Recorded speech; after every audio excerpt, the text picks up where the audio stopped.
Hello दोस्तों, आपने भारत में कई प्रथाओं के बारे में सुना होगा। आज हम एक ऐसी प्रथा के बारे में बात करेंगे जो कालांतर में एक कुप्रथा और कुरीति में परिवर्तित हो गई।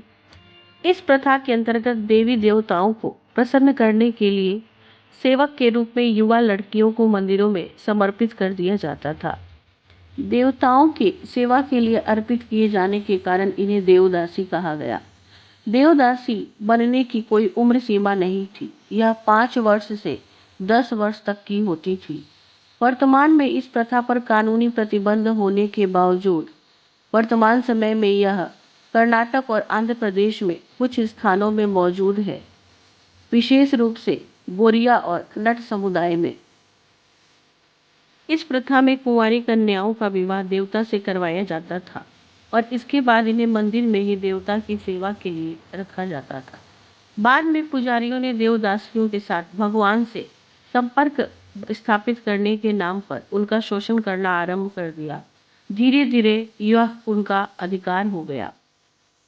मान्यता के अनुसार देवदासी कुप्रथा आर्यों के प्रवेश से पूर्व मानी गई है।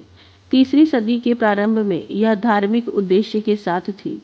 चोल तथा पल्लव राजाओं के समय देवदासियां संगीत, नृत्य तथा धर्म की रक्षा करती थी। देवदासी की पौराणिक विचारधारा 700 से 1200 ईस्वी में विस्तृत हुई। कौटिल्य के अर्थशास्त्र में पहली बार देवदासी शब्द मिला। इसके अलावा रासतरंगिणी, कुट्टनीमत्तम, कथासरित सागर आदि रचनाओं में भी देवदासी शब्द का प्रयोग हुआ है।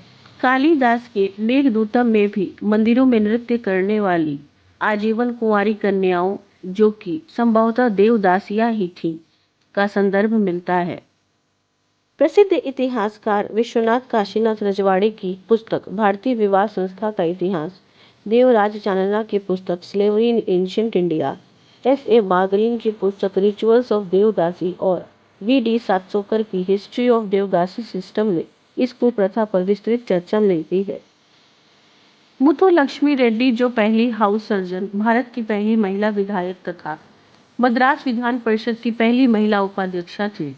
इन्होंने मद्रास विधान परिषद में प्रस्ताव पेश करते हुए कहा था, देवदासी प्रथा सती का सबसे खराब रूप है और ये एक धार्मिक अपराध। इनके प्रस्ताव को मद्रास विधान परिषद ने सर्वसम्मति से समर्थन दिया और केंद्र सरकार को इसकी सिफारिश की और ये विधेयक 1947 में कानून बन गया। आपको कमेंट बॉक्स में यह बताना है कि देवदासी प्रथा का अभिलेखीय साक्ष्य कहाँ से और कब का प्राप्त हुआ है।